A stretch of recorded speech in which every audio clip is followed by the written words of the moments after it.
Welcome to Teja academy. మనం గతంలో group 2 మెయిన్స్కి సంబంధించి ఏపీ హిస్టరీలో శాతవాహనుల యొక్క వివిధ శాతవాహనులు ఏ ప్రాంతాలకు చెందిన వారని మాట్లాడుకోవడం జరిగింది. ఇప్పుడు శాతవాహనులు ఏ కులానికి సంబంధించిన వాళ్ళు అని మాట్లాడుకొని తర్వాత రాజధాని గురించి మాట్లాడుతాం. అసలు శాతవాహనులు ఏ కులానికి సంబంధించిన వాళ్ళు, అసలు శాతవాహనుల కులం ఏమిటి అనేది మాట్లాడడం చాలా ఇంపార్టెంట్. ఇది కూడా జాగ్రత్తగా గుర్తుపెట్టుకోవాలి. జస్ట్ ఒక 4 అంశాలు ఉంటాయి. ఆ 4 అంశాలు కూడా వాళ్ళు ఏ కులానికి సంబంధించిన వాళ్ళు అనేది మనం మాట్లాడుకోవాలి. సరే, ఫస్ట్ శాతవాహనులు బ్రాహ్మణులు. సరే, మనందరికీ తెలిసిందే బ్రాహ్మణ, క్షత్రియ, వైశ్య, శూద్రుడు 4 వర్ణాలు అనేది ప్రాచీన కాలంలో విభజన జరిగింది మనుధర్మ శాస్త్రం ప్రకారం. మరి అసలు శాతవాహనులు బ్రాహ్మణులే అని అనడానికి ఏమైనా ఆధారాలు ఉన్నాయా? రేపు ఎగ్జామినేషన్ హాల్లో వాళ్ళు బ్రాహ్మణుల, క్షత్రియుల, వైశ్యుల, శూద్రుల అనగడు. 4 స్టేట్మెంట్ ఇస్తాడు. పలానా శాసనం ద్వారా వీళ్ళు బ్రాహ్మణులే అని తెలుస్తోంది అని అంటాడు. ఏ శాసనం అంటాడు? లేదంటే పలానా శాసనం వలన 4 స్టేట్మెంట్ ఇస్తాడు. జాగ్రత్తగా గుర్తుపెట్టుకుని నేను ఆ స్టేట్మెంట్ కూడా అడుగుతా. సరే, ముందుగా అసలు శాతవాహనులు బ్రాహ్మణులే అని చెప్పడానికి ఏమైనా ఆధారాలు ఉన్నాయంటే మొట్టమొదటిది నాసిక్ శాస్త్రం. చాలా చాలా ఇంపార్టెంట్. ఇదే బ్రెయిన్ ఫిట్ చేయాలి. ఇదే మనకు మెయిన్. సార్, శాతవాహనులు నాసిక్ శాస్త్రం ప్రకారం ఎందుకు వాళ్ళను బ్రాహ్మణులు అని అధికంగా మాట్లాడుతున్నారు? ఖచ్చితంగా వాళ్ళు బ్రాహ్మణులే అని చెప్పడానికి నాసిక్ శాస్త్రంలో మనకు లభించినటువంటి ఆధారాలు ఏంటి ఒకసారి చూద్దాం. తెలుసు మనందరికీ, నాసిక్ అనేటువంటి ఒక ప్రాకృత భాషలో నాసిక్ అనే ప్రాంతంలో గౌతమి బాలశ్రీ తన మనవుడైనటువంటి వశిష్ఠపుత్ర పులోమావి పాలనా కాలంలో తన కొడుకైనటువంటి గౌతమీపుత్ర శాతకర్ణి యొక్క విజయాల గురించి వేసిన శాస్త్రమే నాసిక్ శాస్త్రం. మరి నాసిక్ శాస్త్రంలో ఎవరి విజయాలు పేర్కొంటున్నారు? గౌతమీపుత్ర శాతకర్ణి యొక్క విజయాలు పేర్కొంటున్నారు. ఎవరు వేయించారు? గౌతమి బాలశ్రీ వేయించింది. మరి ఈ నాసిక్ శాసనంలో జీపీఎస్లో అనగా గౌతమీపుత్ర శాతకర్ణికి ఏం బిరుదులు ఉన్నాయంటే మొదటిసారిగా ఏక్ బ్రాహ్మణ అనే బిరుదు కనబడుతుంది. సరే, ఏక్ బ్రాహ్మణ్ లేదా ఏక్ బ్రాహ్మణ అంటే అర్థం ఏంటంటే బ్రాహ్మణులలో ఉత్తమమైన వాడు, బ్రాహ్మణులలో ఒకే ఒక బ్రాహ్మణుడు అంటే అర్థం ఏంటంటే ఆ బ్రాహ్మణ కులానికే సంబంధించినటువంటి వ్యక్తి అయ్యుండి గొప్ప వ్యక్తిని ఏమంటామంటే ఏక్ బ్రాహ్మణ అంటారు. అనగా ఏక్ బ్రాహ్మణ అంటే అర్థమేమి? ఓహో, బ్రాహ్మణ వీళ్ళు ఖచ్చితంగా శాతవాహనులు బ్రాహ్మణ కులానికి చెందిన వాళ్ళై ఉన్నారు, వాళ్ళలో ఉత్తమ బ్రాహ్మణుడు అని అర్థం ఏక బ్రాహ్మణ అంటే. సార్, మొత్తం బ్రాహ్మణ కులానికి సంబంధించిన వాళ్ళు చాలా మంది ఉన్నారు, వాళ్ళల్లో గొప్ప వ్యక్తి, వాళ్ళల్లో మొదటి వ్యక్తి, వాళ్ళల్లో ఒక అత్యుత్తమమైనటువంటి బ్రాహ్మణుడు అని పొగుడుతూ నాసిక్ శాస్త్రంలో గౌతమి బాలశ్రీ వేసిందంటే అర్థమైంది అంటే వీళ్ళు బ్రాహ్మణులే అని మనకు నాసిక్ శాస్త్రం వల్ల తెలుస్తోంది. ఒకటి. సార్, రెండవ బిరుదు ఇక్కడ చూడండి, క్షత్రియ దర్ప మాన మర్ధనుడు. ఇక్కడ చూడండి సార్, క్షత్రియ దర్పమర్థం, క్షత్రియ దర్పమాన మర్ధనుడు. సార్, క్షత్రియుడు దర్పమాన మర్ధనుడు అంటే క్షత్రియుల యొక్క పొగరును అణచివేసిన వాడు, క్షత్రియుల యొక్క పొగరును అణచివేసిన వాడు, క్షత్రియులను నాశనం చేసిన వాడు, క్షత్రియులను తులముట్టించిన వాడు. సార్, ఇక్కడ జాగ్రత్తగా అండి. యాక్చువల్గా రాజ్యపాలన చేసే అధికారం క్షత్రియులకే ఉంటుంది. ఏ ఒక్క రాజు కూడా తన కులానికి సంబంధించిన క్షత్రియులను ఎవరు నాశనం చేయరు. మరి ఇతని క్షత్రుడైతే క్షత్రుయులు ఏ విధంగా నాశనం చేస్తాడు? కాబట్టి ఈయన బిరుదుల వల్ల క్షత్రియ దర్పమాన మర్దనుడు అంటే అర్థం ఏంటంటే ఈయన ఒక బ్రాహ్మణుడు అయి ఉండి క్షత్రియులను నాశనం చేసినాడు కాబట్టి ఈయన క్షత్రియ దర్పమాన మర్దనుడు అనే బిరుదు వచ్చింది అని చాలా మంది చరిత్రకారుల యొక్క నమ్మకం. సార్, ఇక్కడ మనం ఏమంటున్నామంటే నాసిక్ శాసనం వల్ల వీళ్ళకి ఎందుకు బ్రాహ్మణులు అనేటువంటి వాదన తెర మీదకి వచ్చిందంటే అతో ఆయనకి ఏ బ్రాహ్మణ ఉంది, క్షత్రియ దర్పమాన మర్ధనుడు ఉంది, క్షత్రియుల పొగరును అణిచివేసిన వాడు కాబట్టి ఖచ్చితంగా ఈయన బ్రాహ్మణుడు అయి ఉంటాడు అని అత్యధిక మంది చరిత్రకారుల యొక్క నమ్మకం.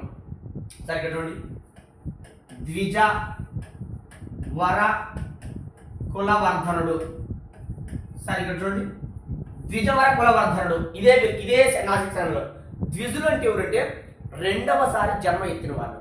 సార్, ద్విజులు రెండవసారి ఎట్లా జన్మ ఎత్తుతారంటే అందరూ కూడా మొదటిసారిగా సార్ జన్మ ఎత్తేదంటే రెండవసారి జన్మ ఎత్తిన వాళ్ళంటే అర్థం ఏంటంటే ఎవరైతే ప్రాచీన కాలంలో చదువుకు నోచుకుంటారో, ఎవరైతే ఉపనయనం ప్రారంభమవుతుందో. సార్, ఉపనయనం మనందరికీ తెలిసిందే. ప్రాచీన కాలంలో బ్రాహ్మణులకు 8 సంవత్సరాల వయసుతో ప్రారంభమవుతుంది. ఉపనయనం అంటే ఏమిరా చదువుకు స్టార్ట్ కావడం. మనం ఇప్పుడు సరస్వతి శ్లోకంతో స్టార్ట్ చేస్తాం కదా, అట్లా వాళ్ళ బ్రాహ్మణులు ఏం చేస్తారంటే 8 సంవత్సరాల వయసుప్పుడు ఉపనయన ఉత్సవం జరిపి వాళ్ళు చదువును స్టార్ట్ చేస్తారు. ఇంటి నుంచి నువ్వు చదువుకోరా అని చెప్పి గురుకులాల్లోకి పంపిస్తారు. దాన్ని ప్రారంభంలో ఎవరికి మాత్రమే ఉంటుంది అంటే బ్రాహ్మణులకు మాత్రమే ఉంటుంది. బ్రాహ్మణులు ఏమంటారంటే ద్విజులు అని కూడా అంటారు. సార్ మేము ఎక్కడో ద్విజులను 3 కులాల్లో విన్నాము, 1 బ్రాహ్మణులు, 2 క్షత్రియులు, 3 వైశ్యులు విన్నాము, శూద్రులకు ద్విజులు కాదు కదా అంటే ప్రారంభంలో ద్విజులు అంటే బ్రాహ్మణులే సార్. తర్వాత క్షత్రియులకు, తర్వాత వైశ్యులకు గురుకులాల్లో స్టార్ట్ అయినాయి, కానీ ప్రారంభం ఎవరుకుంది బ్రాహ్మణులకి. కాబట్టి ఇక్కడ చూడండి, ద్విజవర కుల వర్ధనుడు అంటే ద్విజులు అంటే ఎవరు? బ్రాహ్మణులు. బ్రాహ్మణుల యొక్క ఔన్నత్యాన్ని, బ్రాహ్మణుల యొక్క గొప్పతనాన్ని పెంచిన వాడు సార్. ఎవరైనా వాళ్ళ కులంలో పుట్టి వాళ్ళ కులాల ఔన్నత్యాన్ని పెంచుతాడు. కాబట్టి ఈయన కూడా బ్రాహ్మణుడై ఉండి అందుకే బ్రాహ్మణ కులం యొక్క ఆవశ్యకతను పెంచాడు. అందుకే ఈయనకు ఏం బిరుదు వచ్చిందంటే ద్విజవర కుల వర్ధనుడు. కానీ క్షత్రియ దర్పమాన వర్ధనుడు అంటే క్షత్రియులను నాశనం చేసినాడు సార్. ఈ 3 బిరుదులను బట్టి సార్ ఇంకొక బిరుదు కూడా చెప్పచ్చు ఇక్కడ, ఆగమ నిలయ సార్. ఇది కూడా ఎవరికి బిరుదు అంటే జిపిఎస్కే బిరుదు. ఆగమ నిలయ అంటే అర్థం ఏంటంటే సంస్కృత భాషను సార్. ఇక్కడ మీరు డౌట్ పడద్దండి సార్, సంస్కృత భాష అసలు ఈయన మాట్లాడలేదంటే తరువాత కాలంలో సంస్కృత భాషను ప్రోత్సహించిన వాడు, కానీ ఈయనకు సంస్కృత భాష సంబంధం లేదు. కానీ కొంతమంది చరిత్రకారులు ఏమంటారంటే అసలు ఆగమ నిలయ అంటే సంస్కృత భాష కాదు, ఎవరైతే హిందూ ధర్మంలో ఉన్నటువంటి వివిధ రకాల నియమాలను పాటిస్తారో వాళ్ళను ఆగమ నిలయ అంటారు సార్. హిందూ ధర్మశాస్త్రం ప్రకారం సార్ హైందవ మతాన్ని ఎవరైతే పాటిస్తారో వాళ్ళు ఆగమ నిలయ సార్. ఆ కాలంలో హిందూ ధర్మాన్ని కానీ హైందవ మతాన్ని పాటించేవాళ్ళు బ్రాహ్మణులే. కాబట్టి నాసిక్ శాసనాన్ని బట్టి వీళ్ళు ఖచ్చితంగా బ్రాహ్మణులే అని చెప్పవచ్చు సార్. మళ్ళీ చెప్తున్నా, రేపు స్టేట్మెంట్లు ఏమడుగుతా అంటే నాసిక్ శాసనం వల్ల వీరు క్షత్రియ కులానికి సంబంధించిన వాళ్ళు అంటారు. అది 100% తప్పు. ఎందుకనగా నాసిక్ శాసనంలో వీళ్ళు ఎక్కువ భాగము ఖచ్చితంగా బ్రాహ్మణులు అవడానికే అవకాశం ఉంది సార్. ఇంకోటి, ఇదే నాసిక్ శాసనం క్షత్రియుల గురించి మాట్లాడింది, కానీ ఎక్కువ భాగం వీళ్ళు బ్రాహ్మణులు అయ్యే అవకాశం ఉంది. మళ్ళీ చెప్తున్నా, జాగ్రత్తగా అర్థం చేసుకోండి. ఇంకొకటి, ఈ నాసిక్ శాసనం వదిలేయండి. ఇప్పుడు వీళ్ళు ఈ శాతవాహన వంశానికి సంబంధించిన రాజులు ఏం చేస్తారంటే బ్రాహ్మణ కులానికి సంబంధించినటువంటి వ్యక్తులను పెళ్లి చేస్తున్నారు. ఉదాహరణకు చూడండి, మన జిపిఎస్ వాళ్ళ నాన్న, జిపిఎస్ అంటే గౌతమిపుత్ర శాతకర్ణి వాళ్ళ నాన్న పేరు ఏంటారు? శివస్వాతి. ఈ శివస్వాతి అనేటువంటి వ్యక్తి ఎవరిని పెళ్లి చేసుకున్నాడు? గౌతమి బాలశ్రీ సార్. బాలశ్రీ ఆమె పేరు. ఈమె పేరు ఏంటంటే బాలశ్రీ, కానీ ఇది నామము, గోత్రనామము. ఏంటి? గౌతమి అనేది గోత్రనామము. ఇక్కడ చూడండి, మన జిపిఎస్ గౌతమిపుత్ర శాతకర్ణి ఏం చేసినాడు? వాసిష్ఠాను సార్, వాసిష్ఠి గోత్రాన్ని కలిగి ఉన్న వ్యక్తిని పెళ్లి చేసుకున్నాడు. చూడండి, మనం అందుకే వాసిష్ఠపుత్ర పులోమావి అని మాట్లాడతాం 24వ రాజును. ఈ విధంగా గౌతమి గోత్రము, ఈ విధంగా వాసిష్ఠి గోత్రము కలిగి ఉన్న మహిళలను, కలిగి ఉన్న స్త్రీలను శాతవాహన రాజు వివాహం ఆడారు సార్. ఆ కాలంలో ఇప్పుడంటే వర్ణ సంకరం జరుగుతుంది, ఇప్పుడంటే కులాలు సంబంధం లే, కానీ ఆ కాలంలో కుల వ్యవస్థ కానీ అద్భుతంగా జరిగింది. అట్లాంటి కుల వ్యవస్థ జరిగిన కాలంలో వర్ణ సంకరం జరగదు. 100% వీళ్ళు బ్రాహ్మణ స్త్రీలే కాబట్టి బ్రాహ్మణ స్త్రీలు బ్రాహ్మణ మతానికి చెందిన రాజులు అయితేనే వాళ్ళు పెళ్లి చేసుకుంటారు. అంటే శాతవాహనంలో రాజులు ఎవరు? బ్రాహ్మణులు. వాళ్ళు బ్రాహ్మణులు కాబట్టి ఈ గోత్రనామాలు కలిగి ఉన్న స్త్రీలను ఏం చేసినట్టు వాళ్ళు పెళ్లి చేసుకున్నారు. కాబట్టి వీళ్ళు ఖచ్చితంగా బ్రాహ్మణులే అనేది అత్యధిక మంది చరిత్రకారుల యొక్క నమ్మకం సార్. మళ్ళీ చెప్తున్నా, మిమ్మల్ని రేపు ఎగ్జామ్ హాల్లో స్టేట్మెంట్ రూపంలో అడుగుతాడు. నాసిక్ శాసనాన్ని ఆధారంగా చేసుకుని అధిక మంది చరిత్రకారులు వీరు బ్రాహ్మణ మతానికి సంబంధించిన వాళ్ళు అని నిర్ధారించడం జరిగింది. 100% కరెక్టే. ఎందుకనగా నాసిక్ శాసనం ఎక్కువగా వీళ్ళను బ్రాహ్మణుల కిందనే ట్రీట్ చేస్తుంది. ఎందుకనగా జిపిఎస్ను ఏక బ్రాహ్మణ, క్షత్రియ దర్పమాన వర్ధనుడు, ద్విజకుల వర్ధనుడు, ఆగమనిలే అనే బిరుదులు కలిగి ఉన్నాయి. కాబట్టి ఖచ్చితంగా వీళ్ళు బ్రాహ్మణులే. ఇంకోటి సార్, గౌతమి అనేటువంటి గోత్రాన్ని కలిగి ఉన్న మహిళలు, వాసిష్ఠి గోత్రాన్ని కలిగి ఉన్న మహిళలు, వీళ్ళిద్దరూ కూడా బ్రాహ్మణ కులానికి సంబంధించినటువంటి మహిళలు. వీళ్ళు అవతల వాళ్ళు శాతవాహన రాజులు పెళ్లి చేసుకున్నారంటే ఖచ్చితంగా శాతవాహన రాజులు కూడా బ్రాహ్మణ వర్గానికి చెందిన వాళ్ళు ఉంటారనేది నమ్మకం సార్. ఇంకా చాలా మంది చరిత్రకారులు ఏమంటారంటే మౌర్య సామ్రాజ్య పతనానంతరం శృంగవంశము, కాన్వవంశం వచ్చింది. ఈ శృంగవంశంలో ఉన్న రాజులు కానీ కాన్వవంశంలో ఉన్నటువంటి రాజులు కానీ ఖచ్చితంగా బ్రాహ్మణులే. మరి రాజులు వీళ్ళు ఖచ్చితంగా బ్రాహ్మణులే. సార్ ఉత్తర భారతదేశంలో మౌర్య సామ్రాజ్యానికి సామంతులుగా ఉన్నటువంటి శుంగులు కానీ కన్నులు కానీ మౌర్య సామ్రాజ్యం క్షత్రియ వర్గానికి సంబంధించిన మౌర్యులను తుదముట్టించి మౌర్యులను చంపేసి వీళ్ళు రాజ్యాధికారం చేపట్టారు. సార్ సమాంతరంగా ఎలాగైతే శుంగులు కన్నులు ఉన్నారో వాళ్ళకి సమాంతరంగా దక్షిణ భారతదేశంలో మహారాష్ట్ర ప్రాంతం నుంచి ఆంధ్ర భూభాగం వరకు విస్తరించిన శాతవాహన సామ్రాజ్యానికి సంబంధించిన రాజులు కూడా బ్రాహ్మణులై ఉంటారు. ఆ కాలంలో ఏకకాలంలో మౌర్యులు, ఎందుకంటే శాతవాహనులు కూడా మౌర్యులకు సామంతులే కదా. ఆ కాలంలో వీళ్ళందరూ కలిసి పుష్యమంత్రి శుంగుడు కావచ్చు, వసుదేవ కన్నుడు కావచ్చు, మన శాతవాహనుడు కావచ్చు, లేకుంటే శ్రీముఖుడు కావచ్చు, వీళ్ళందరూ ఈ మౌర్య సామ్రాజ్యానికి సంబంధించిన చక్రవర్తిని తుదముట్టించి వాళ్ళ ప్రాంతాల్లో స్వతంత్ర అధికారాన్ని పొందారు. అంటే ఆ కాలంలో బ్రాహ్మణ కులానికి సంబంధించిన వాళ్ళే విజృంభించారు. దానికి చక్కని ఎగ్జాంపుల్ పుష్యమంత్రి శుంగుడు, వసుదేవ కన్నుడు. వాళ్ళకి సమాంతరంగా ఈ దక్షిణ భారతదేశంలో ఎవరు పరిపాలిస్తున్నారు? శాతవాహనుడు, లేదంటే ఎవరో శ్రీముఖుడు అనుకున్నాం. మరి ఖచ్చితంగా వాళ్ళు బ్రాహ్మణులే, వీళ్ళు బ్రాహ్మణులే. కాబట్టి ఏకకాలంలో వీళ్ళు ఖచ్చితంగా బ్రాహ్మణులై ఉంటారు అనేది అనేక మంది చరిత్రకారుల నమ్మకం. సరే, ఇది బ్రాహ్మణ కులానికి సంబంధించింది. రేపు మీకు ఎగ్జామ్ హాల్లో స్టేట్మెంట్ అడుగుతారు. 4 ఆప్షన్లు ఇచ్చేటువంటి కాలాలు పోయినాయి, స్టేట్మెంట్ రూపంలో అడుగుతారు. కాబట్టి మీ బ్రెయిన్ ఏం గుర్తుకు ఉండాలంటే ఎక్కువ భాగము వీళ్ళు బ్రాహ్మణ కులానికి సంబంధించిన వాళ్ళయ్యే ఉండాలి అనేది మీ బ్రెయిన్లో ఫీడ్ చేయండి. చరిత్రకారులు కొంతమంది క్షత్రియులు కూడా అన్నారు, కొంతమంది సూత్రులు అన్నారు. మీకు వద్దు సార్, వీళ్ళు ఏ కులానికి సంబంధించిన వాళ్ళు? క్షత్రియులు. సరే, వీళ్ళు బ్రాహ్మణులని గుర్తుపెట్టుకోండి. బ్రాహ్మణ కులానికి సంబంధించిన వాళ్ళు గుర్తుపెట్టుకోండి. నెక్స్ట్, లేదు వీళ్ళు క్షత్రియులు అనడానికి ఏమైనా ఆధారాలు ఉన్నాయి సార్. బ్రాహ్మణుల గురించి మాట్లాడినాం. శాతవాహనులు అనేవాళ్ళు బ్రాహ్మణులు కాదు, వీళ్ళు 100% క్షత్రియులే. మీరు ఎట్లా చెప్తున్నారు స్వామి క్షత్రియులేనంటే? అయ్యా, నాసిక్ శాసనంలోనే ఒక మాట ఉంది. నాసిక్ శాసనంలో ఏం మాట ఉంది? గౌతమి బాలశ్రీ ఏం మాట్లాడిందంటే, సార్ గౌతమి బాలశ్రీని కదా చేపించింది. గౌతమి బాలశ్రీ నాసిక్ శాసనం ఏం మాట మాట్లాడింది? నేను రాజర్షి పత్నిని, సార్ రాజర్షి పత్ని లేదా రాజర్షి వధువు అని మాట్లాడుతుంది. సార్ రాజర్షి పత్ని కానీ, పతి అంటే భర్త, పత్ని అంటే భార్య. సార్ రాజర్షి పత్ని కానీ రాజర్షి వధువును అని మాట్లాడుకుంటుంది. సార్ ఎప్పుడన్నా కానీ రాజర్షి పత్ని అనే పదం కనపడిందంటే వీళ్ళు క్షత్రియ స్త్రీ అని అర్థము.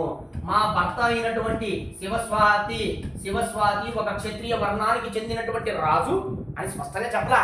ఆమె అదే గౌతమి బాలశ్రీ అదే నాసిక్ శాసనంలో రాజర్షి పత్ని, రాజర్షి వధువు అని రాసుకుంది.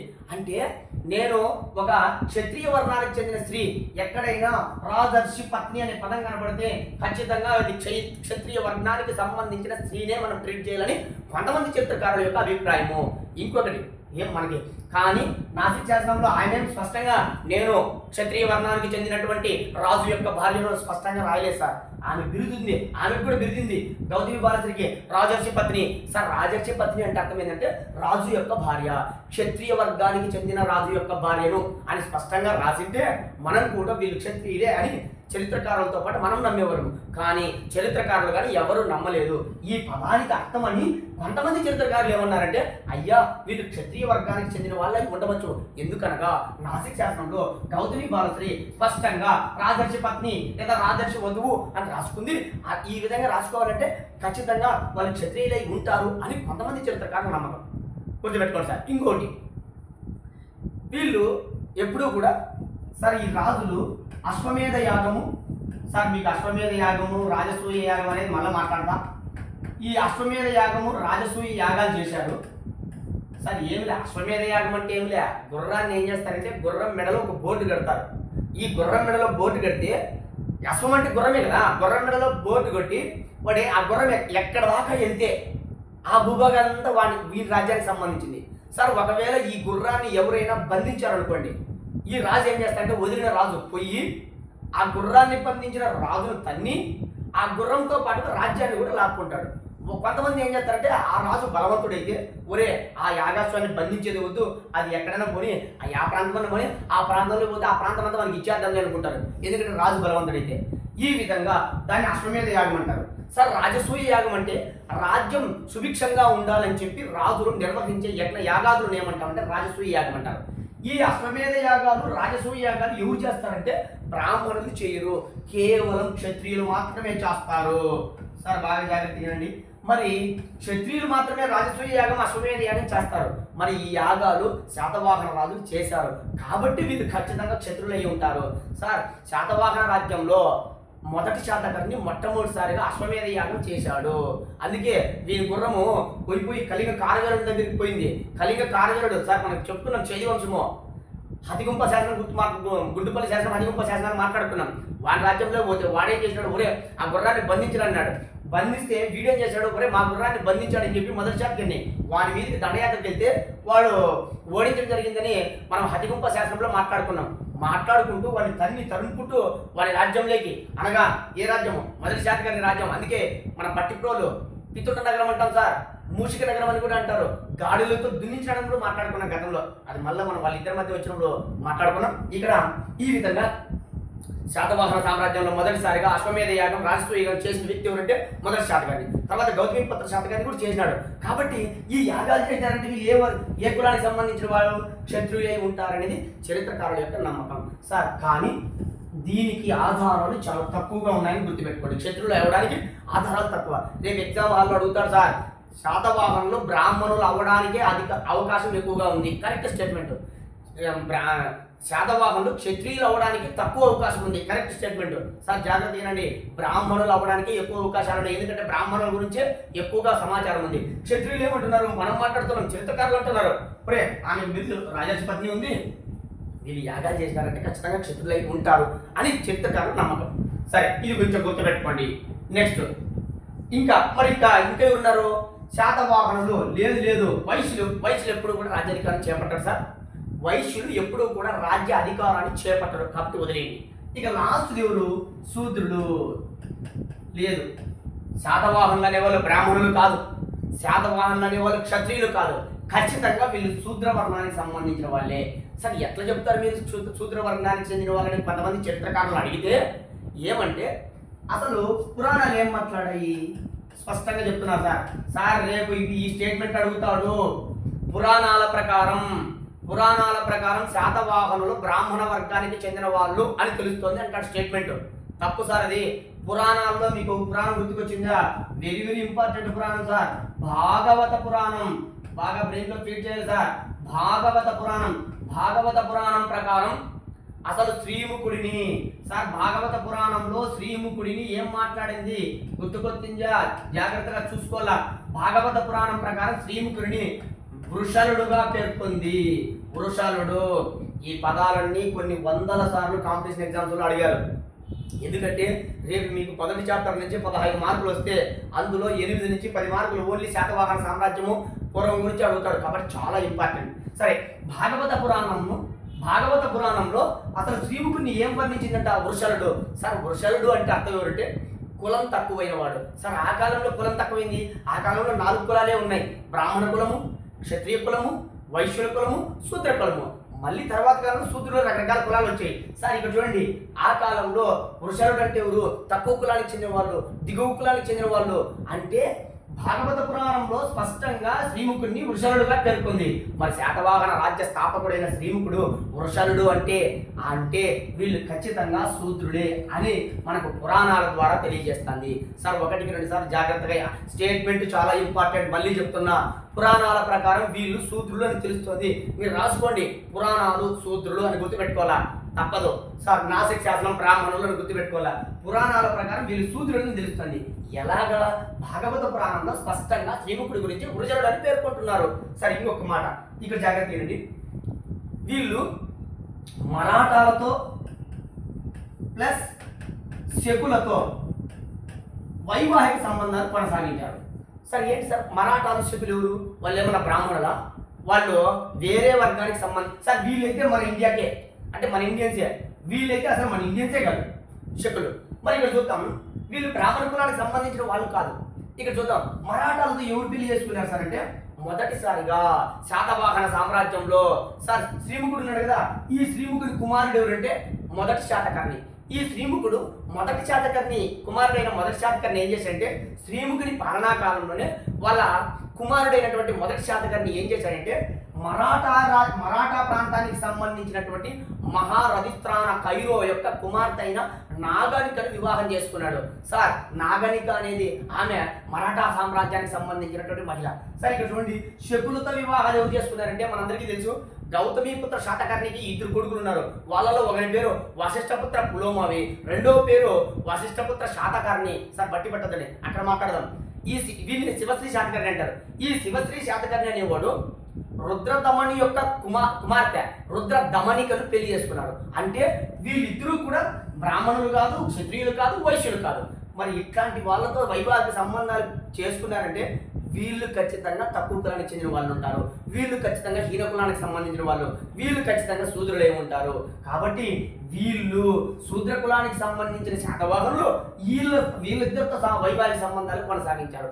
కాబట్టి వీళ్ళు శూద్రులే అని కొంతమంది చరిత్రకారుల యొక్క నమ్మకం. సరే ఇంకోటి, మరి వీళ్ళతో సంబంధాలు పెట్టుకున్న తర్వాత వీళ్ళు ఏం చేశారంటే రకరకాల యాగాలు చేసి సాంఘికీకరణ పొందారు. సార్ సాంఘికీకరణ అంటే సంఘంలో హోదాలు పెంచుకున్నారు. సార్ వాళ్ళు తక్కువ కులానికి చెందిన వాళ్ళు ఉంటే ఆ కాలంలో బ్రాహ్మణులు, క్షత్రియులు, వైశ్యులు ఉన్నత స్థానంలో ఉన్నారు. మళ్ళీ వాళ్ళ స్థాయికి ఎదగాల. అసలు వీళ్ళు శూద్రులు రాజ్యాధికారాన్ని చేపట్టారంటే మిగిలిన వర్గాల వాళ్ళు వ్యతిరేకిస్తారు. మరి వ్యతిరేకించకుండా ఉండడం కోసమే వీళ్ళు రకరకాల యాగాలు చేసి పై స్థాయికి పోయినారు. అంతేగాని వీళ్ళు బ్రాహ్మణులు కాదు, క్షత్రియులు కాదు, వీళ్ళు కింది స్థాయిలో ఉన్నారు. వీళ్ళు ఏం చేశారంటే రకరకాల యాగాలు చేసి సాంఘికీకరణ పొందడం జరిగింది అని కొంతమంది చరిత్రకారుల నమ్మకం. సార్ వాళ్ళ గురించి మనం పక్కన పెడదాం. ఈ నేను చెప్పిన ప్రతి మాట ఇంపార్టెంటే. సార్ నాసిక్ శాసనం వల్ల వీళ్ళు బ్రాహ్మణులని తెలుస్తోంది. జాగ్రత్తగా గుర్తుపెట్టుకోవాలా. సార్ నాసిక్ శాసనంలో ఉన్నటువంటి ఒక మాట, వీళ్ళు యజ్ఞ యాగాదుల నుంచి నిర్వహించడం అనేది వీళ్ళు క్షత్రియ వర్గానికి చెందుతుంది. కానీ పురాణాలు వీళ్ళని స్పష్టంగా శూద్రులు అని తెలియజేస్తుంది. అంతేకాకుండా వీళ్ళు వివిధ రకాల మరాఠాలతోనూ అదేవిధంగా శకులతోనూ వైవాహిక సంబంధాలు కొనసాగించారు. కాబట్టి వీళ్ళు ఖచ్చితంగా శూద్ర వర్ణానికి చెందిన వాళ్ళే అని కొంతమంది చరిత్రకారుల యొక్క నమ్మకం. సరే నెక్స్ట్, అసలు శాతవాహన అనే పదం ఎలా వచ్చిందో చూద్దాం. సార్ శాతవాహన, వీళ్ళకు ఈ శాతవాహన అనే పదం ఎట్లా వచ్చిందని కొన్ని సిద్ధాంతాలు ఉన్నాయి. సార్ చూద్దాం ఒకసారి జాగ్రత్తగా. శాతవాహన, అసలు శాతవాహన వంశానికి ఆ పేరు ఎలా వచ్చింది? ఇప్పుడు వాళ్ళు ఏ వర్ణానికి చెందిన మాట్లాడుకున్నాం. మరి శాతవాహన వంశానికి ఆ పేరు ఎట్లా వచ్చింది? సరే ఇప్పుడు శాతవాహన అనే పేరు వచ్చింది వంశము మౌర్య సామ్రాజ్యం, వాళ్ళ నెమలని పెంచి పోషించారు కాబట్టి మౌర్య సామ్రాజ్యం అయింది. శాతవాహన అనే పదం వాళ్ళకు ఈ వంశనామానికి ఎందుకు పేరు వచ్చిందో చూద్దాం. దీనికి ఒక 4 సిద్ధాంతాలు ఉన్నాయి. అందులో ఒక సిద్ధాంతం పేరు ఏంటంటే ప్రిజిలిస్కీ సిద్ధాంతం. సార్ ప్రిజిలిస్కీ సిద్ధాంతం ఒకసారి చూద్దాం. సార్ జాగ్రత్తగా గుర్తుపెట్టుకోవాలి. సార్ ప్రతిదీ ఇంపార్టెంటే. అసలు శాతవాహన సామ్రాజ్యానికి, శాతవాహన వంశానికి శాతవాహన అనే పేరు ఎట్లా వచ్చింది? ఇప్పటివరకు ఏం మాట్లాడుకున్నాం? శాతవాహనులు బ్రాహ్మణుల, క్షత్రియుల, వైశ్యుల, శూద్రుల అని మాట్లాడాం. ఇప్పుడు అసలు శాతవాహన అనే పదం ఎట్లా వచ్చింది, ఎట్లా పుట్టిందంటే ఇదో మన ప్రిజిలిస్కీ అనేటువంటి వ్యక్తి ఏమంటాడంటే, ఈయన ఒక తీరు చెప్తాడు. ఈయన చెప్పిన సిద్ధాంతం ఏంటంటే, అయ్యా ముండారీ భాష అనేది ఒకటి ఉంది. సార్ ముండారీ భాష, ఇప్పుడు కూడా ముండారీ భాష అనేది ఒకటి ఉంది. ఈ ముండారీ భాషలో మరాఠా ప్రాంతాల్లో మాట్లాడతారు. సార్ మహారాష్ట్ర, ఇక్కడ ఈ మధ్యకాలంలో జార్ఖండ్ ప్రాంతాల్లో కూడా కొంతమంది ట్రైబ్స్ మాట్లాడే భాష ఒకటే. ఈ ముండారీ భాషలో జాగ్రత్త వినాలి. సార్ ముండారీ భాషలో ఈయన చెప్పేది ఎవరు? ప్రిజిలిస్కీ చెప్పిన సిద్ధాంతం ప్రకారం ముండారీ భాషలో శాత అనగా అర్థం ఏంటంటే గుర్రము, గుర్రం. శాత అంటే గుర్రం, సత లేదా శాత. సార్ దాన్ని ఇలాగే కాదు, ఇలా కూడా రాసుకోవచ్చు. శాత అంటే ఏంటంటే గుర్రము. ఏ భాషలో? ముండారీ భాషలో. ఎవరు చెప్తారు? ప్రిజిలిస్కీ చెప్తాడు. అయ్యా శాత అంటే అర్థమైంది గుర్రము. హన్ను మీరు లాస్ట్. సార్ ఇది ఇక్కడ నుండి హన్ను, ఈ హన్ను కానీ పహన్ను కానీ లేదా కర్ణి కానీ. సార్ శాత కర్ణి కూడా అంటాం కదా, మొదటి శాత కర్ణి అంటే అట్లా. ఇదో ఈ హన్ను కానీ కర్ణి కానీ పహన్ కానీ అంటే అర్థం ఏంటంటే కొడుకు అని అర్థం. సార్ కొడుకు. సార్ ఒక్కసారి జాగ్రత్తగా వినండి. శాతవాహన జాగ్రత్తగా వినాలా. సార్ మళ్ళీ చెప్తున్నా, శాతవాహన అంటే అర్థం ఏంటంటే ముండారీ భాషలో శాత అంటే అర్థం ఏంటంటే గుర్రము లేదా అశ్వము. సార్ మనందరికీ తెచ్చింది. ఇక్కడ హన్ అంటే ఏంది? హన్ అన్న ఒకటే, పహన్ అన్న ఒకటే, కర్ణి అంటే అర్థమైంది ఒకటే, కొడుకు అని అర్థం. ఇక్కడ చూద్దాం. అసలు ముండారీ భాషలో ప్రిజిలిస్కీ ఏం చెప్తాడంటే, అయ్యా శాతవాహన అంటే అర్థం ఏంటో తెలుసా? అశ్వమేధ యాగము చేసిన రాజుల యొక్క సంతతి. సార్ శాత అంటే గుర్రం కదా, మళ్ళీ అశ్వమేధ యాగం వచ్చిందంటే సార్ అశ్వం అంటే గుర్రమే కదా. ఏ రాజునైతే అశ్వమేధ యాగం చేస్తాడో, ఎవరైతే అశ్వమేధ యాగం చేసినారో, సార్ ఇక్కడ చెప్పిన శాత అంటే గుర్రం అంటారు. ఈ గుర్రం అంటే గుర్రం కొడుకని కాదు, శాతవాహన అసలు పేరు ఎట్లా వచ్చిందంటే అశ్వమేధ యాగము చేసినటువంటి రాజు యొక్క సంతతి, అశ్వమేధ యాగము చేసిన రాజుల యొక్క కొడుకులు అని అర్థము. సార్ మళ్ళీ చెప్తున్నా సార్, శాత అంటే గుర్రము, గుర్రము ఇక్కడ హన్నన్న పహనన్న కర్ణి అన్న కొడుకు. ఏ భాషలో? ముండారి భాషలో. ఎవరు చెప్తున్నాడు? బ్రిజిలిస్కి చెప్తున్నాడు. అయ్యా ఏమీ లేదు, అశ్వమేధ యాగము చేసిన రాజు యొక్క కొడుకులు, అశ్వమేధ యాగము చేసిన రాజు యొక్క సంతతి. సార్ అశ్వమేధ యాగము చేసిన రాజుల యొక్క సంతతి కాబట్టే, కొడుకులు కాబట్టే దీనికి ఏం పేరు వచ్చిందంటే శాతవాహన పేరు వచ్చిందని మన బ్రిజిలిస్కి చెప్తాడు. కొంతమంది చరిత్రకారులు ఏమంటారు, అయ్యా అంటే అశ్వమేధ యాగం చేసిన వాళ్ళ కొడుకులందరూ కూడా శాతవాహనులు అయి ఉంటారు. నువ్వు చెప్పిన ప్రకారమే ఎవరైతే ప్రాచీన కాలంలో ఎవరైతే అశ్వమేధ యాగం చేసినారో వాళ్ళ కొడుకులందరూ శాతవాహనులు కావాలి కదా. నువ్వే చెప్తాను ఇది. శాత అంటే గుర్రమయ్య, ముండారి భాషలో శాతవాహన అంటే అర్థం ఏంటంటే అశ్వమేధ యాగము చేసిన రాజుల యొక్క కొడుకులు అని అర్థం అని అంటున్నావు. మరి అశ్వమేధ యాగం చేసిన రాజుల యొక్క కొడుకులందరూ కూడా శాతవాహన వంశంలో చెంది ఉండాలా. మరి ప్రాచీన కాలంలో ఇదే శాతవాహన సామ్రాజ్యం ఉన్నప్పుడు ఉత్తర భారతదేశంలో పుష్యమిత్ర శృంగుడు చేశాడు, వసుదేవ కన్నుడు చేశాడు అశ్వమేధ యాగాలు. మరి నందవంశానికి సంబంధించిన మహాపద్మనందుడు చేశారు. మరి వాళ్ళ వంశం శాతవాహన వంశం కాలేదే అంటే నువ్వు చెప్పింది తప్పు. నువ్వేమంటున్నావు? అశ్వమేధ యాగము చేసిన రాజుల యొక్క కొడుకులే శాతవాహన అని పేరు వచ్చింది అంటున్నావు, వాళ్ళ వంశానికి పేరు వచ్చింది అంటే నువ్వు చెప్పిన ప్రకారము అశ్వమేధ యాగం చేసిన రాజుల కొడుకులు అందరూ కూడా శాతవాహన వంశమై ఉండాలా. మరి అలా కాలేదే. కాబట్టి బ్రిజిలిస్కి సిద్ధాంతం తప్పు అని మనకు కూడా తెలుస్తుంది, చరిత్రకారులే కాదు మనకు తెలుస్తుంది. అశ్వమేధ యాగం చేసిన రాజుల కొడుకులు అందరూ కూడా శాతవాహన వంశం కిందికి రావాలా. మరి పుష్యమిత్ర శృంగ వాళ్ళ వంశం శృంగ వంశమే, వసుదేవ కన్వ వంశమే కన్వ వంశం అయిపోయా, నందవంశానికి సంబంధించిన మహాపద్మనందుడి యొక్క వంశం నందవంశమే, అంతేకాని శాతవాహన వంశంలోకి రాలేదే. కాబట్టి దీన్ని బట్టి మనకు బ్రిజిలిస్కి సిద్ధాంతం కూడా తప్పు. అది తప్ప రైట్ అని మనకంటే కూడా రేపు అడుగుతాడు. అశ్వమేధ యాగము చేసిన రాజుల యొక్క సంతతే వాళ్ళే శాతవాహన వంశం అని పేర్కొన్న దేవుడు బ్రిజిలిస్కి. మళ్ళీ చెప్తున్నా, బ్రిజిలిస్కి అనే ఒక పదం కనబడతానే అశ్వమేధ యాగం అని గుర్తుకు రావాలి సార్. అశ్వమేధ యాగం చేసిన రాజులు సార్ పెళ్లి పేపర్ తీసుకొని ప్రాక్టీస్ చేయండి. బ్రిజిలిస్కి అనగానే అశ్వమేధ యాగం గుర్తుకు రావాలి సార్. నెక్స్ట్ రెండో వ్యక్తి జినప్రభసూరి. సార్ ఈయన అప్పుతోడు కాదు, 14వ శతాబ్దానికి చెందినటువంటి ఒక జైన కవి జినప్రభసూరి. ఈయన ఒక గ్రంథాన్ని రచించాడు సార్. ఆ గ్రంథం పేరు ఏంటంటే కల్ప ప్రదీప. గ్రంథం కూడా కొన్ని వందల సార్లు అడిగాడు కాబట్టి గుర్తుపెట్టుకోండి సార్. జినప్రభసూరి, సోమదేవ సూరి వస్తాడు సార్, మీరు ఎలాగో కొంతమంది గుర్తుపెట్టుకోండి సార్. జినప్రభసూరి ఆయన రచించినటువంటి గ్రంథం పేరు ఏంటంటే కల్ప ప్రదీప అనేటువంటి గ్రంథం రచించాడు సార్. ఈ కల్ప ప్రదీప అనే గ్రంథంలో అయ్యా శాతవాహనులు ఎవరంటే ఒక నాగాజాతి రాజుకు, సార్ యా రాజు అంటారు? నాగాజాతి రాజు. సార్ నాగాజాతి రాజులు ఉన్నారు మన ఆంధ్ర భూమిలో. సార్ అమరావతిని నాగాభూమి, సార్ నాగాభూమి అంటారు, ఆంధ్ర భూమి నాగాభూమి అంటారు అమరావతిని. సార్ ఈ నాగాజాతి రాజుకు ఒక బ్రాహ్మణ వర్గానికి సంబంధించినటువంటి స్త్రీకి వివాహం జరగడం వల్ల పుట్టిన సంతతి వాళ్ళే శాతవాహనులు. సార్ రేపు ఎగ్జామ్లో ఇవి కూడా అడుగుతాడు, బ్రెయిన్లో ఫీడ్ చేయాల్సిందే. నాగాజాతి రాజుకు బ్రాహ్మణ స్త్రీకి వివాహం జరగడం వల్ల పుట్టిన సంతతే శాతవాహన వంశానికి చెందిన రాజులని మాట్లాడుతూ ఇదే జినప్రభసూరి కల్ప ప్రదీప అనే గ్రంథంలో ఇంకొక మాట మాట్లాడతాడు సార్. ఏమంటాడంటే అసలు శాతవాహన అంటే అర్థం ఏంటంటే శాత అంటే గుర్రము తెలుసు మనందరికి. శతాది కొలది వాహనాలను దానం చేసిన వాళ్ళే శాతవాహనులు అయ్యారు సార్. మళ్ళీ చెప్తానా, శతాది కొలది వాహనాలను దానం చేసిన వాళ్ళే శాతవాహనులు అయ్యారు సార్. శత అంటే అర్థం ఏంటంటే ఆయన చెప్పింది శాత వేరు, ఈయన చెప్పింది శత అంటే అర్థం ఏంటంటే శత అంటే 100 సార్. ఏం లే, వందల కొలది గుర్రాలను, వందల కొలది అశ్వాలను దానం చేసిన వాళ్ళు శాతవాహనులు అయ్యారు అని జినప్రభసూరి చెప్తాడు సార్. మళ్ళీ చెప్తున్నా, శాత అంటే అక్కడ గుర్రం, ఇక్కడ శత అంటే 100 సార్. వందల కొలది గుర్రాలను దానం చేసిన వాళ్ళని శాతవాహనులు అయ్యారు అని జినప్రభసూరి చెప్తాడు. ఇంకొంతమంది చరిత్రకారులు అంటారంటే ఒరే వీళ్ళే ఆంధ్ర వృత్తులు అనగా వీళ్ళే సామంతులు రా, వీళ్ళెందుకే దానం చేసింటారా? అట్లా కాదురా, మౌర్యులే ఏం చెప్తారంటే మౌర్యులే వీళ్ళకు దానం చేసినారు. వీళ్ళు దానం పుచ్చుకున్నారు కాబట్టి వీళ్ళు శాతవాహనులు అయ్యారు. కానీ 14వ శతాబ్దానికి సంబంధించిన జనప్రభ సూరి తన కల్పప్రదీప అనే గ్రంథంలో ఏం చెప్తారంటే, ఒరే శాతవాహనులు వేరే వాళ్ళకు వీళ్ళ సామంతులకు శతాది కొలది వాహనాలను దానం చేసినారు, గుర్రాలను వందల కొలది దానం చేశారు కాబట్టి వీళ్ళు శాతవాహనులు అయ్యారు అని ఈయన చెప్తే, ఆయన చెప్పింది తప్పు అని కొంతమంది చరిత్రకారులు ఏమంటారంటే, లేదు లేదు వీళ్ళు మౌర్యులకు సామంతులు కాబట్టి మౌర్యుల నుంచినే శతాది కొలది వాహనాలు వచ్చాయి, వీళ్ళు పుచ్చుకున్నారు, వీళ్ళు స్వీకరించినారు కాబట్టి వీళ్ళకి శాతవాహనులకు పేరు వచ్చింది అని కొంతమంది అన్నారు. కొంతమంది అనేది మనకు వద్దు. ఇది మాత్రం రెండు గుర్తుపెట్టుకోండి సార్. జనప్రభ సూరి మళ్ళీ మళ్ళీ చెప్తున్నా, బాగా గుర్తుపెట్టుకోవాల్సిందే, జాగ్రత్తగా గుర్తుపెట్టుకోండి సార్. నెక్స్ట్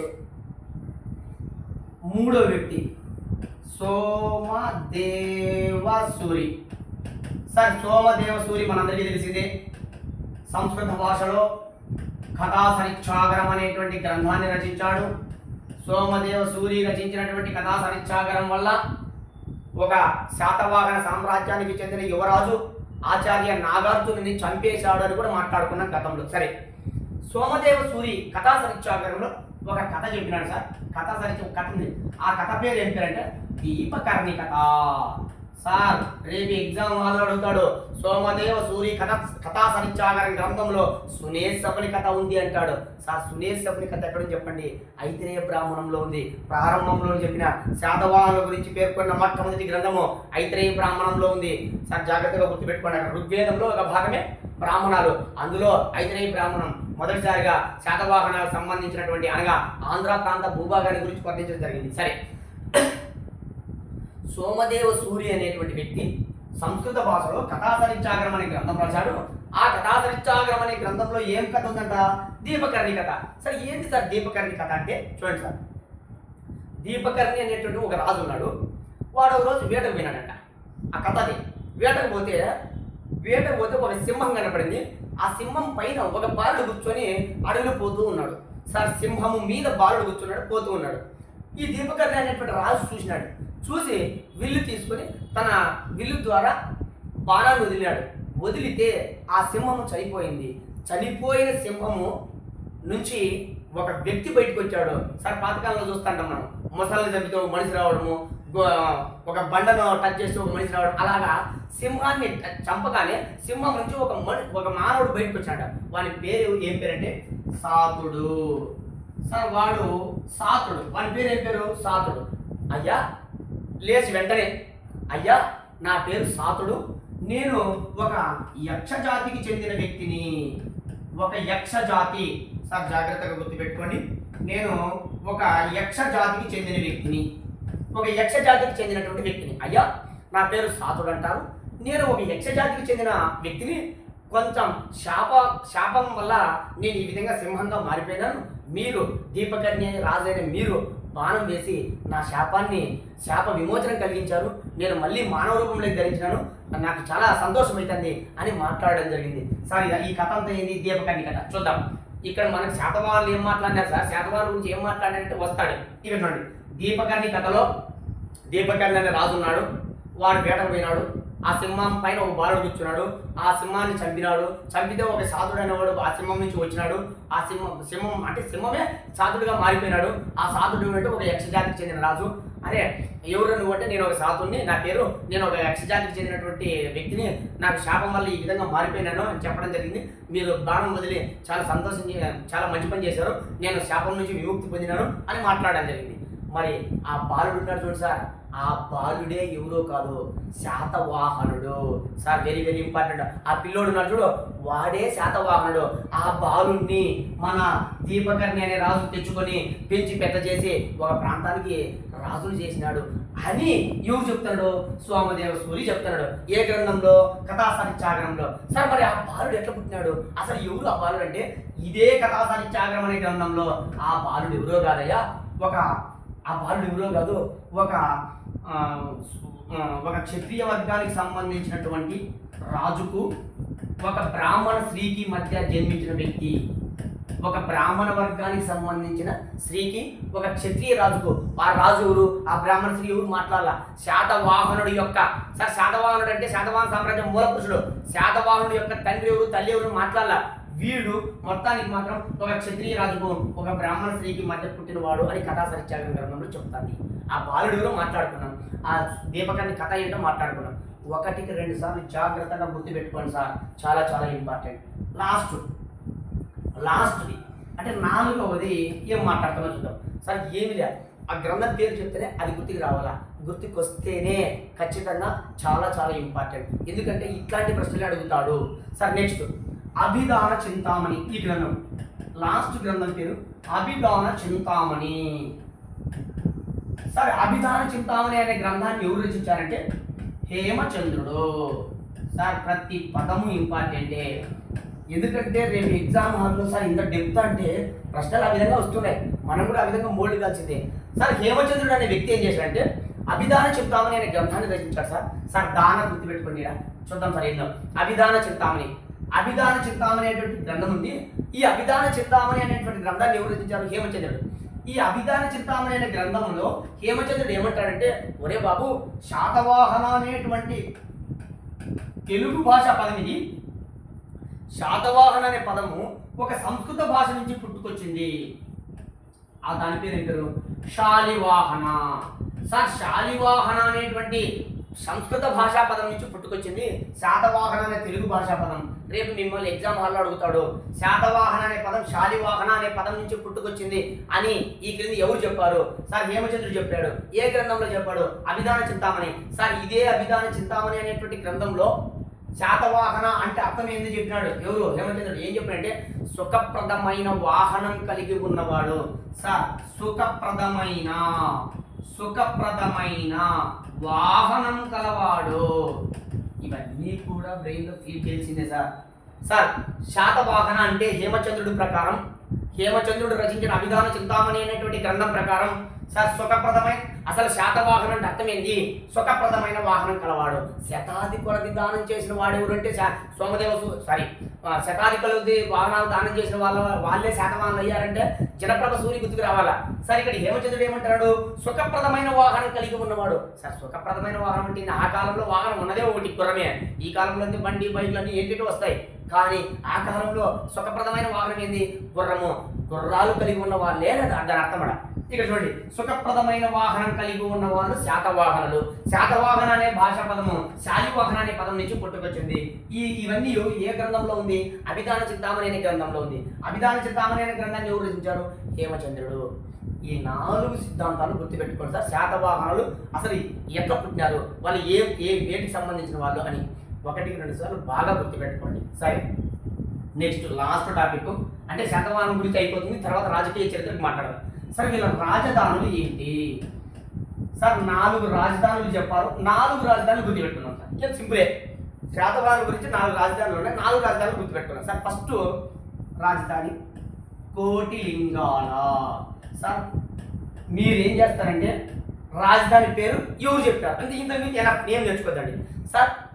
ఉమ్మడి కరీంనగర్ జిల్లాలో, ఇప్పుడు నాకు తెలిసి సంగారెడ్డి అనుకుంటా, సరే మనకుని ఉమ్మడి కరీంనగర్ జిల్లాలో కోటిలింగాల అనేటువంటి ప్రాంతం ఉంది. ముఖ్యంగా శాతవాహనులు కోటిలింగాల అనే ప్రాంతాన్ని కేంద్రంగా చేసుకొని శాతవాహన రాజ్యాన్ని పరిపాలించారని చెప్పింది ఎవరంటే ఆచార్య పివి పరబ్రహ్మ శాస్త్రి సార్. గుర్తుకొచ్చినాడా? పివి పరబ్రహ్మ శాస్త్రి అనగానే మనకు ఇది గుర్తుకు రావాలి సార్. ఎందుకనగా ఆచార్య పివి పరబ్రహ్మ శాస్త్రి శాతవాహనుల జన్మస్థలం కూడా కోటిలింగాలని చెప్పినాడు. అదే విధంగా వీళ్ళ రాజధాని కూడా ఏంటంటే కోటిలింగాలని చెప్తున్నాడు. కాబట్టి మీ బ్రెయిన్లో గుడ్డిగా నేర్చుకోవచ్చు సార్. కోటిలింగాల అనగా పరబ్రహ్మ శాస్త్రి, కోటిలింగాల అనగా పరబ్రహ్మ శాస్త్రి, పివి పరబ్రహ్మ శాస్త్రి సార్. ఈయనేమంటాడంటే, అయ్యా మొదటి రాజధాని కోటిలింగాల, రెండవ రాజధాని పైఠాన్. అంతేగాని వీళ్ళు సుదీర్ఘంగా పైఠాన్ నుంచి పరిపాలించినప్పటికీ మొదటిసారిగా వీళ్ళ రాజధాని కోటిలింగాల. అయ్యా పరబ్రహ్మ శాస్త్రి గారు, మీరు కోటిలింగాలే రాజధాని ఎట్లా చెప్తారయ్యా? ఎట్లా చెప్తారంటే, కోటిలింగాలలో శాతవాహన రాజ్య స్థాపకుడైనటువంటి శాతవాహన వంశ స్థాపకుడైన శ్రీముఖుని యొక్క నాణ్యాలు బయటపడినాయి. మొదటి రాజు ఎవరు? శ్రీముఖుడు. శ్రీముఖుడి నాణ్యాలు పైఠాన్లో బయటపడచ్చు కదా, అమరావతిలో బయటపడచ్చు కదా. అక్కడ బయటపడలేదంటే అర్థమైంది, అక్కడ రాజధాని లేదు. ఎక్కడ బయటపడినాయి? కోటిలింగాలను ఆధారంగా చేసుకుని మొదటిసారిగా నాణ్యాలు బయటపడ్డాయి. అంటే శ్రీముఖుని యొక్క రాజధాని ఏంది? Kotilingala. No doubt at all. ఖచ్చితంగా శ్రీముఖుడు కోటిలింగాలను ఆధారంగా చేసుకొని రాజధానిని ఆధారంగా చేసుకొని పరిపాలించాడు. ఆ తర్వాత శాతవాహన రాజులు ఏం చేశారంటే కోటిలింగాల నుంచి పైటానికి పోయినారు, ఆ తర్వాత అమరావతికి వచ్చాడు అని చెప్తున్నారు. సరే, ఈయన వాదన ప్రకారం కోటిలింగాల్లో నాణాలు దొరికినంత మాత్రాన కోటిలింగాల రాజధాని అనడానికి తప్పు. ఎందుకు సార్ అంటే అంటే శ్రీముఖుడి రాజధాని నాణాలే కాబట్టి మరి అశోకుడి నాణాలు మన ప్రాంతాల్లో కూడా మౌర్య సామ్రాజ్యానికి సంబంధించిన నాణాలు బయటపడ్డాయి. మరి మా నాణాలు బయటపడితే అశోకుడి రాజధాని మరి సాతానకోట అవుతుందా? కర్నూలు ప్రాంతంలో సాతానకోట అవుతుందా? లేదంటే ఎర్రగుడి అవుతుందా? మన రాజుల మందగిరి అవుతుందా? కాబట్టి దీన్ని మన చరిత్రకారులు నమ్మలా. నువ్వు చెప్పిన ప్రకారం ఎక్కడ దొరికితే అక్కడేనా? రేపు భవిష్యత్తులో దొరకచ్చు శ్రీముఖుడి నాణాలు ఇంకో ప్రాంతంలో. కాబట్టి మేము నమ్మము అని చరిత్రకారులు కొట్టేశారు. వాళ్ళు నమ్మినా నమ్మకపోయినా మనం గుర్తుపెట్టుకోవాల్సింది ఏంటంటే కోటిలింగాల అనగానే ఆచార్య పివి పరబ్రహ్మశాస్త్రి సార్ ఖచ్చితంగా ఒక రాజధాని చెప్తే ఆయన పేరు గుర్తుకు రావాలా. కోటిలింగాలు అంటే పరబ్రహ్మశాస్త్రి. రెండవ రాజధాని పైకాని అని చెప్తాడు. అంటే కోటిలింగాల నుంచి పైకాని పోయినారు. మీరు ఇది గుర్తు పెట్టుకోకపోయినా పర్లేదు, నాకు ఖచ్చితంగా కోటిలింగాలు అనే పరబ్రహ్మశాస్త్రి గుర్తుపెట్టుకోండి. సరే, నెక్స్ట్ ఇంకోటి.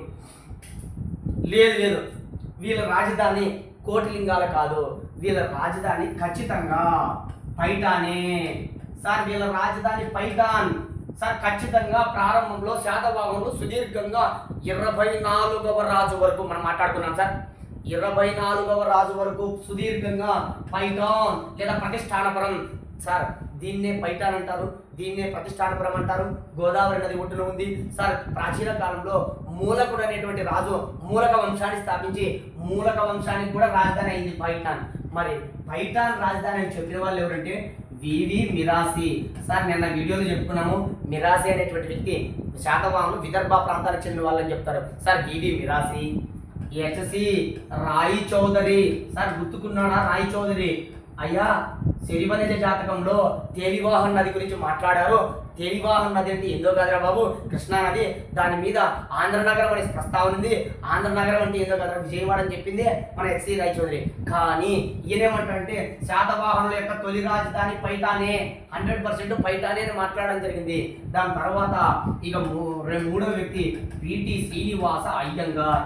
సార్ వీళ్ళందరూ కూడా మహారాష్ట్ర ప్రాంతాన్నే వీళ్ళ రాజధాని, వీళ్ళు మహారాష్ట్ర ప్రాంతానికి చెందిన వాళ్ళే చెప్పారు. చూడండి, నేను కూడా మాట్లాడుకున్నాం. పిటి శ్రీనివాస అయ్యంగార్ కానీ, డిసి సర్కార్ కానీ, బండారి కానీ వీళ్ళందరూ కూడా, కె గోపాలాచారి వీళ్ళందరూ కూడా వీళ్ళు ఖచ్చితంగా మహారాష్ట్ర ప్రాంతానికి చెందిన వాళ్ళే అన్నారు కదా. అందుకే వీళ్ళు 3 పేరు గుర్తుపెట్టుకోండి. ఈయన విదర్భ అంటే మహారాష్ట్ర కదా సార్, కాబట్టి సులభంగా గుర్తు పెట్టుకోవచ్చు. పైఠాన్ వీళ్ళ రాజధాని. వీళ్ళు పైఠాన్ మొదటి రాజధాని అయితే మరి రెండవ రాజధాని ఏంది? రెండవ రాజధాని అమరావతి లేదా ధాన్యకటకం లేదా ధరణికోట. అయ్యా 24వ రాజు అయినటువంటి వశిష్ఠపుత్ర పులోమావి అమరావతి ప్రాంతంలో సదవంశాన్ని అంతం చేసి వాడు ఏం చేశాడంటే అమరావతిని ఆక్రమించాడు. అప్పుడు ఏం చేశాడంటే ఈ దాడులు ఎందుకు విదేశీ దాడులు శకుల దాడులు ఎక్కువైపోయినాయి. ఈ శకుల దాడులు తట్టుకోలేక ఈ పైఠాన్ నుంచి అమరావతికి వచ్చాడు. అంతేగాని వీళ్ళ రాజధాని పలానా కోటిలింగారో లేకపోతే అమరావతితో కాదు.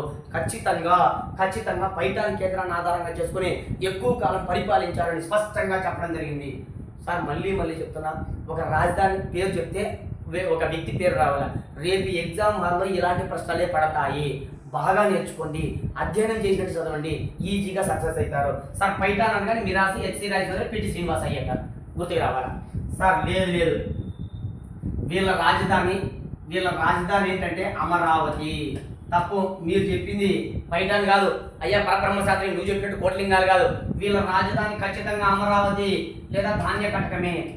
సార్ నువ్వెలాగ చెప్తున్నావు స్వామి? ఎవరు? ఖచ్చితంగా బ్రెయిన్లో ఫిట్ చేయాలి. ఆర్జీ బండార్కర్. సార్ మన గ్రూప్ 2లో 2012లో కూడా అడగడం జరిగింది. శాతవాహనుల యొక్క తొలి రాజధాని ఖచ్చితంగా అమరావతి అని చెప్పింది ఎవరు? ఆర్జీ బండార్కర్. అయ్యా వీళ్ళ యొక్క రాజధాని, ప్రారంభ రాజధాని అమరావతి తర్వాత రెండవ రాజధాని పైఠాన్. అంతేగాని వీళ్ళు డైరెక్ట్ పైఠాన్లో ఉండలేదు. ఖచ్చితంగా వీళ్ళు అమరావతి ప్రాంతాన్ని కేంద్రంగా చేసుకుని, ధాన్యకటకాన్ని కేంద్రంగా చేసుకుని ఈ ప్రాంతంలో రాజధాని చేసుకున్నారు. ఇక్కడి నుంచి పైఠాన్ పోయినారు. మీరు చెప్పినట్టు పైఠాన్ నుంచి ఇక్కడ రాలేదు అని ఆర్జీ బండార్కర్ చెప్పారు. సార్ ఆర్జీ బండార్కర్ అనగా మనం మాట్లాడుకున్నాం సార్ నిన్న వీడియోలో. ఆంధ్ర భూభాగానికి సంబంధించిన గురించి ఎక్కువ మాట్లాడతాడు ఆర్జీ బండార్కర్. ఆర్జీ బండార్కర్ ఏమంటాడంటే ఖచ్చితంగా వీళ్ళు అమరావతి ప్రాంతానికి చెందిన వాళ్ళే, ఖచ్చితంగా వీళ్ళ జన్మభూమి కోస్తాంధ్ర ప్రాంతంలో జన్మించి అమరావతిని కేంద్రంగా చేసుకుని వీళ్ళ రాజధానిగా ఉండి పరిపాలించడం జరిగింది. 1కి 2 సార్లు జాగ్రత్తగా సార్ అమరావతి అనగానే మీ బ్రెయిన్లో ఫిట్ చేయండి. ఆర్జీ భండార్కర్. ఇంకొద్దు సార్ ఏం లే, కోటిలింగాల ఆచార్య పివి పరబ్రహ్మ శాస్త్రి. పైథాన్ పిటి శ్రీనివాస అయ్యంగార్, వివి మిరాసి, హెచ్సి రాయ్ చౌదరి. 1-2 సార్లు చదివితే వస్తుంది. అమరావతి అనగానే ఆర్జీ భండార్కర్. సార్ లాస్ట్ రాజధాని లేదు, వీళ్ళ రాజధాని శ్రీకాకుళం. సార్ చాలామంది శ్రీకాకుళం అంటే ప్రజెంట్ శ్రీకాకుళం అనుకుంటున్నారు, తప్పు. శ్రీకాకుళం అంటే ఏంటంటే ప్రజెంట్ కృష్ణా జిల్లాలో ఉన్నటువంటి ఒక ఊరి పేరు శ్రీకాకుళం.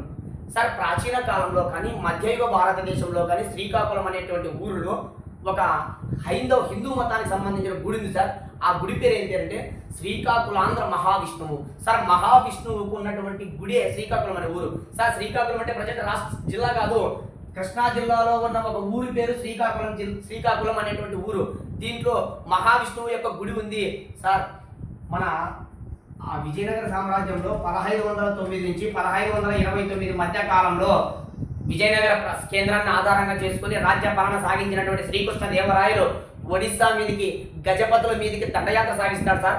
1515 ఆ పీరియడ్లో అక్కడికి పోయినప్పుడు ఆ ఒడిస్సా మీదకి గజపతుల మీదకి దండయాత్ర సాగించే క్రమంలో ఆయన ఏం చేస్తాడంటే ఈ కృష్ణా జిల్లాలో ఉన్న శ్రీకాకుళంలో ఉన్నటువంటి ఆంధ్ర మహావిష్ణువు అనేటువంటి గుళ్ళో పోయి ఆయన పడుకుంటాడు. మహావిష్ణువు కళ్ళేకి వస్తాడంట. ఆయన కళ్ళేకి వస్తే అప్పుడు ఒక గ్రంథాన్ని రాయిపోయా నువ్వు ఒక గ్రంథాన్ని రాస్తే నీ పేరు ప్రఖ్యాతులు మారుమవుతాయంటే అప్పుడు ఆయన ఆముక్తమాల్యాద అనే గ్రంథాన్ని రచించాడని అత్యధిక మంది చరిత్రకారుల నమ్మకం. సరే, అక్కడ మనం విజయనగర సామ్రాజ్యం గురించి మాట్లాడతాం. వీళ్ళ రాజధాని శ్రీకాకుళమే, శాతవాహనుల యొక్క తొలి రాజధాని శ్రీకాకుళమే, కృష్ణా జిల్లాలో ఉన్న శ్రీకాకుళమే అని కొంతమంది చరిత్రకారులు చెప్పారు. మరి ఆ చరిత్రకారులు ఎవరో గుర్తుపెట్టుకోవాలి సార్. ఆ చరిత్రకారులు ఎవరంటే విఏ స్మిత్ కానీ, రాప్సన్ కానీ, బార్నెట్ కానీ, బర్జెస్ కానీ. సార్ గుర్తుకొచ్చినారా? వీళ్ళందరూ ఎవరంటే నేను ఏం చెప్పినానంటే శాతవాహనులు ఆంధ్ర ప్రాంతానికి చెందిన వాళ్ళు అని 5 మంది పేర్లు చెప్పిన. అందులో ఆర్జీ భండార్కర్ ఉన్నాడు, విఏ స్మిత్ ఉన్నాడు, సార్ రాప్సన్ ఉన్నాడు, బార్నెట్ ఉన్నాడు, బర్జెస్ ఉన్నారు. సార్ ఈ 5 మంది పేర్లలో ఈయన పక్కన పెట్టండి ఆర్జీ భండార్కర్ను. ఈ ఆర్జీ భండార్కర్తో వీళ్ళు నలుగురు విభేదించారు. అయ్యా ఆర్జీ భండార్కర్, నువ్వు చెప్పినట్టు శాతవాహనుల తొలి రాజధాని అమరావతి కాదయ్యా, శాతవాహనుల యొక్క తొలి రాజధాని మేము అందరం చెప్తున్నాం, ఖచ్చితంగా శ్రీకాకుళమే, కృష్ణా జిల్లాలో ఉన్న శ్రీకాకుళమే అని వీళ్ళు నలుగురు చెప్పారు. ఎవరు? స్మిత్ కానీ, రాప్సన్ కానీ, బర్నెట్ కానీ, బార్జెస్ కానీ. సార్ ఒక రాజధాని పేరు చెప్తే అది రావాలి, గుర్తుకు రావాలి. ఒక రాజధాని పేరు చెప్తే అవి గుర్తుకు రావాలి. ఆ వ్యక్తుల పేర్లు సార్ కోటిలింగాల ఆచార్య పివి పరబ్రహ్మ శాస్త్రి, నో డౌట్. సార్ 2 పేర్లే ఉన్నాయి, ఆర్జీ భండార్కర్ అమరావతి, వదిలేయండి భండార్కర్ అమరావతి. సరే ఇంకా పైకార్లు ఎవరు? H C Ray Chaudhuri, Mirashi, P T Srinivasa Iyengar. మిగిలిన ఆంధ్ర ప్రాంతానికి చెందిన వాళ్ళు 4 ఉన్నాయి. ఎవరు? విఎస్ స్మిత్ కానీ, రాప్సన్ కానీ, బర్నెట్ కానీ, బార్జెస్ కానీ. వీళ్ళందరూ ఆంధ్ర భూభాగానికి చెందిన వాళ్ళే, శాతవాహనులు చెప్పిన వాళ్ళే. వీళ్ళు ఏమంటారు? లేదు బాబు, నువ్వు చెప్పినట్టు అమరావతి కాదయ్యా, ఆర్జీ భండార్కర్, ఖచ్చితంగా వీళ్ళు శ్రీకాకుళమే వీళ్ళ రాజధాని అని తెలియజేయడం జరిగింది. ఇది శాతవాహన సామ్రాజ్యానికి సంబంధించిన వంశనామం కానీ, వాళ్ళ కుల ప్రస్తావన కానీ, వాళ్ళ రాజధానుల గురించి మనం స్పష్టంగా మాట్లాడడం జరిగింది. నెక్స్ట్ వీడియో నుంచి వీళ్ళ యొక్క రాజకీయ చరిత్ర మాట్లాడతాం సార్. ప్రతిదీ ఇంపార్టెంట్, పెన్ను పేపర్ తీసుకొని ప్రాక్టీస్ చేయండి, సులభంగా వస్తుంది. Okay, thank you.